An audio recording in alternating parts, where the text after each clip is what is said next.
Welcome back to the show, everybody. Check out these headlines we have for you here. Prometheum's back in the news, and it isn't good. Congress wants to know what's going on. They think he lied when he testified. We're going to get into it. Ron Hammond with an update from Congress on crypto, and we got why I believe it even matters, and I think you really need to see this as a reminder. And David Schwartz is going to tell us his thoughts on the SEC versus Ripple and the timeline for a ruling. Somebody roll that beautiful intro.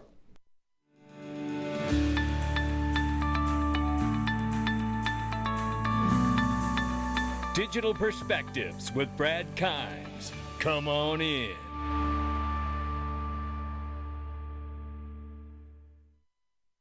Welcome back to the show, everybody. You can follow us on Twitter and YouTube for exclusive content. Right now, cryptocurrency market cap is at $1.23 trillion, and it is up 0.7%.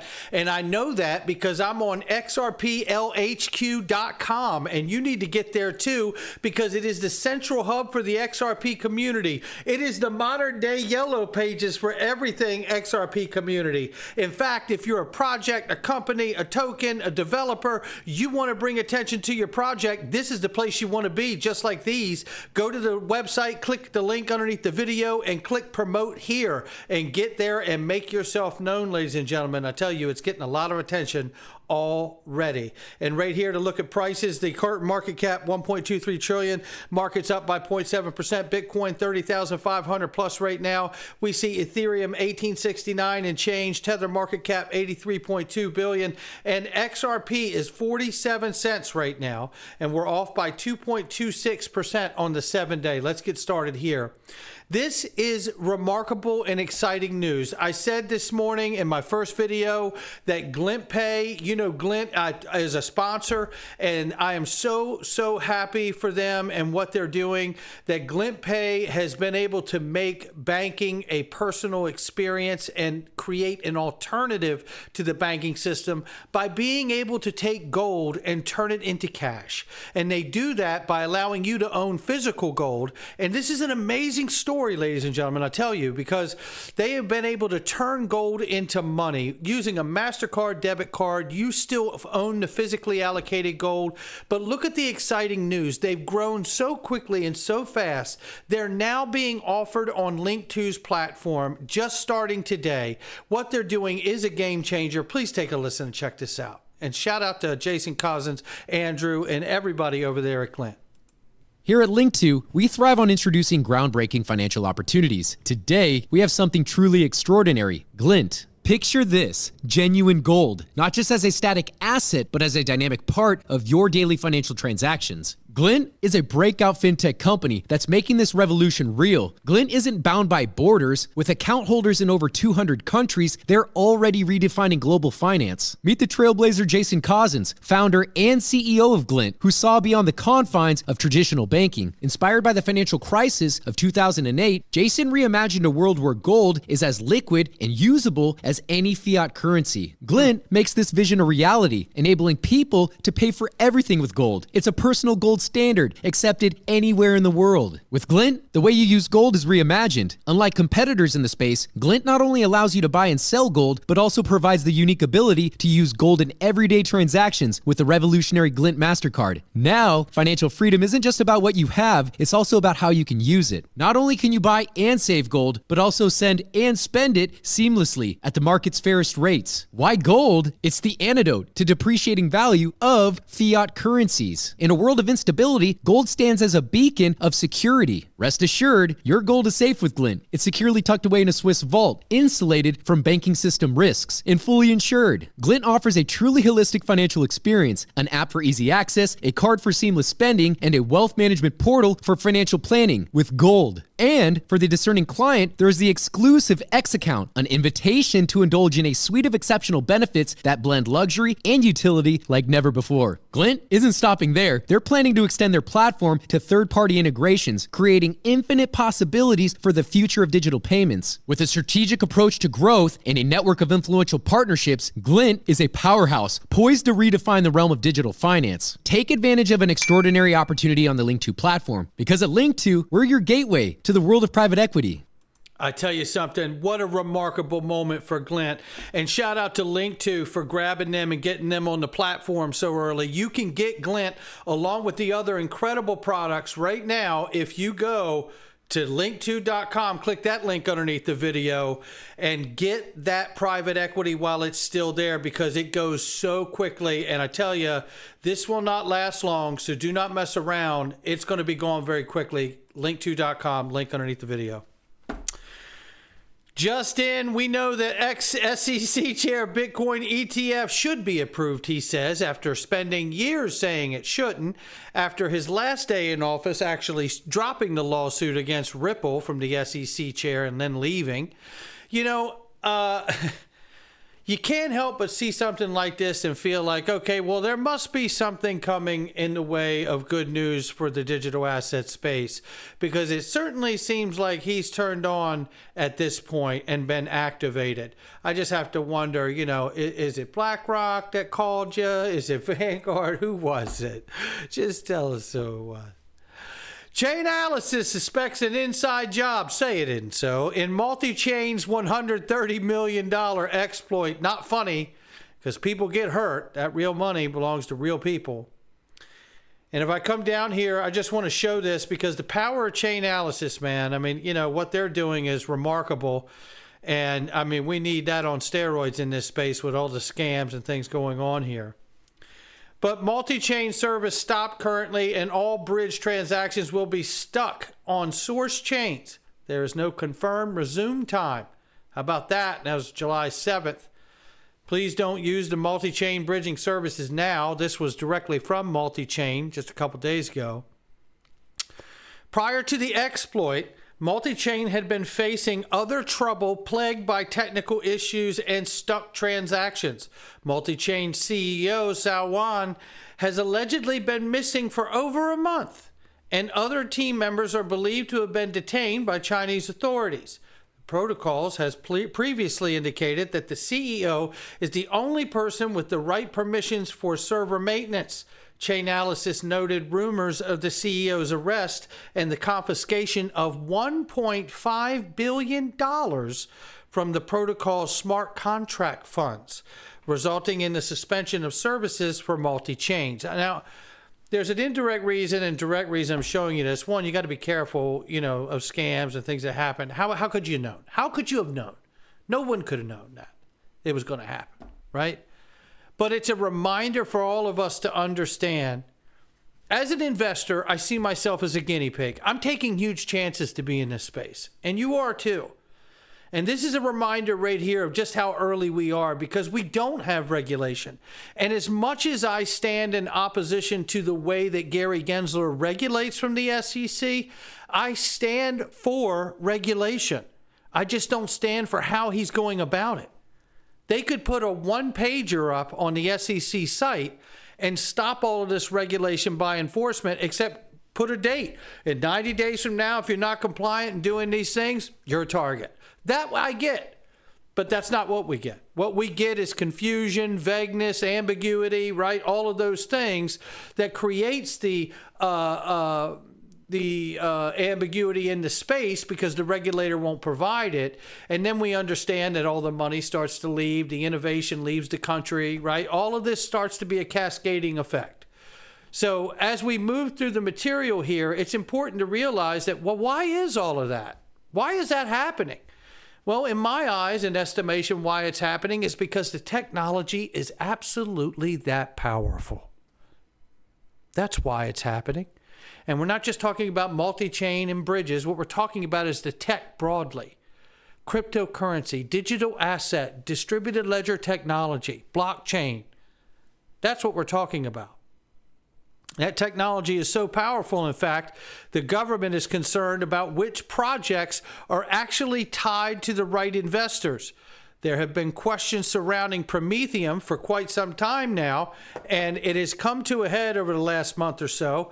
And we know here from Eleanor Terrett, shout out to you, Eleanor, in a letter to the DOJ and SEC, Alabama Senator Tuberville and 5 other members of the House of Representatives have alleged that Prometheum co-CEO Aaron Kaplan may have provided false testimony at a June 13th hearing on regulatory clarity in the crypto space. Shout out to Alexander Grieve for this. This right here is what was said. On June 13th, Mr. Kaplan, co-CEO, founder, appeared before the U.S. House of Representatives Committee on Financial Services at a hearing entitled The Future of Digital Assets. We covered it here on this channel. Mr. Kaplan stated in December 2018, as a part of the investment from HashKey into Prometheum, Prometheum and Wan Zhang agreed to jointly develop a blockchain trading system. Thereafter, in approximately 1 year, it became clear to Prometheum that the joint development was not viable. Upon such realization, Prometheum started to independently develop its own platform. All servers, code, data, proprietary technology were created independently of Wan Zhang and its affiliates. Prometheum does not use any resource code or other assets from Wan Zhang or its affiliates in any of its systems. Really? Well, you know, the plot thickens, ladies and gentlemen, because if we go into this here, it goes on further. But what I want to get to is right here. If Prometheum began developing its own technology platform totally independent of China's based CCP tied partners in December 2019, as Mr. Kaplan attempted to lead Congress to believe in his congressional testimony, why was this not made clear in Prometheum's SEC filings? Why would Prometheum continue to assert in SEC filings through 2020 and well into 2021 that it was continuing development efforts with its partners, Wan Zhang HashKey? Furthermore, why would Prometheum tell investors in 2021 that Wan Zhang has provided the company with material significant world-recognized resources? When Mr. Kaplan testified that Prometheum determined in December 2019 that joint development with Wan Zhang was not viable and that all servers, code, data, proprietary technology created independently of Wan Zhang and its affiliates, Mr. Kaplan's statement to Congress, Prometheum's SEC filings appear to be in conflict. Given how much Prometheum touted its relationship with Wan Zhang in its SEC filings and public appearances, including Mr. Kaplan proudly stating that Wan Zhang is not a partner, they are our co-founder, and we work hand in hand with them and leveraging their excellent resources and expertise, we really feel that we can achieve our business plan. Investors would certainly have found it material to know that the relationship between Prometheum and Wan Zhang had changed. Making false statements to Congress is a crime. Submitting false or misleading statements in the SEC constitutes securities fraud. As we know, you will agree, the inconsistencies in Prometheum's statements to Congress and the SEC is a matter that deserves thorough review, as does Prometheum's continued membership in FINRA and registration with the SEC. We appreciate your prompt attention and concern and look forward to your replies. This and so much more needs to be done, and here are the other signatures you can see here on it. But look, Wan Zhang is openly backed by the CCP, Communist China. And how is it, I'll ask again, how is it that Gary Gensler is able to award FTX, Sam Bankman-Fried, with a special purpose broker-dealer's license and allowing him to have that license, knowing that that company was built like a dumpster fire, and then turns around and the next person in company to get it is Prometheum and Aaron Kaplan with huge ties to the Communist China. But somehow they are able to get a special purpose broker-dealer's license. I'd like to have that question answered too. Meanwhile, let's get an update from the one and only. It's Ron Hammond. This week in Congress and crypto, Jim Cramer said it best this morning on Squawk on Street. The time for crypto legislation is now. After a blitz of crypto hearings in the first half of 2023, the House seems poised to potentially vote on 2 bills this July. Here's what to watch out for. There are 2 bills in play, stablecoins and market structure. For stablecoins, Congress is in the same spot they were exactly 1 year ago. They are close to a bipartisan agreement, And many are optimistic this time it will get over the finish line in the House. Why? Unlike last year, there isn't an impending election taking up the oxygen in the room. Election rhetoric tends to upend good bipartisan legislation, but currently there seems to be a continuation of bipartisan collaboration between Maxine Waters and Patrick McHenry. Congress has prioritized education on stablecoins. Between a multitude of hearings spearheaded by both Dems and Republicans, collapse of UST, Terra, right, Tether reserve concerns, recommendations from Biden admin regulators, and foreign jurisdiction racing ahead, the time for stablecoins is now. Remember that. The time for stablecoins is now.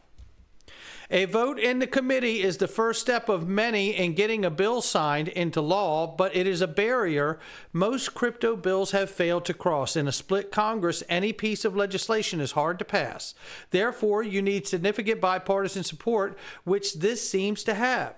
To reiterate, there is still no bipartisan agreed upon text yet. However, most signs point to the collaboration, and it is possible in the next week or two there will be an update. This has been a years-long process, but usually good bipartisan legislation takes time to craft. That's not to say that there are other factors to why legislation has taken so long. FTX nearly brought everything to a halt in D.C. I'm going to add this part.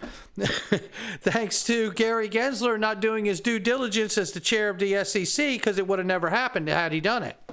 Then, going back to Ron Hammond's comments, Terra caused a significant pause. Conflicting enforcement actions from regulators added confusion. Meanwhile, other jurisdictions moved ahead. This is when we get to the market structure bill. Like stablecoins, it has had years of education, hearings, bills, expressed desire from regulators for Congress to act. The bill covers a significant portion more of the crypto market when compared to the stablecoin bill. There is also the added complication of another committee, the Ag Committee, being involved, which increases the odds of division and confusion and jockeying for more control and jurisdiction. The fact remains though there is bipartisan desire to move forward now on market structure, McHenry has publicly expressed desire to move on both bills this summer, and while both bills face steep odds, these bills have a better chance of moving than any piece of crypto legislation currently proposed this year. McHenry has also success in navigating a split Congress. Crypto legislation is not for the weak. It is a tough subject matter. Graphs doesn't have the campaign fanfare as other policy issues do, moves at lightning pace with all the new innovations, and has seen a slew of bad actors take advantage of regulatory gaps. Here is also the truth, though, that hasn't stopped the G7 nations from passing regulatory framework. That's important.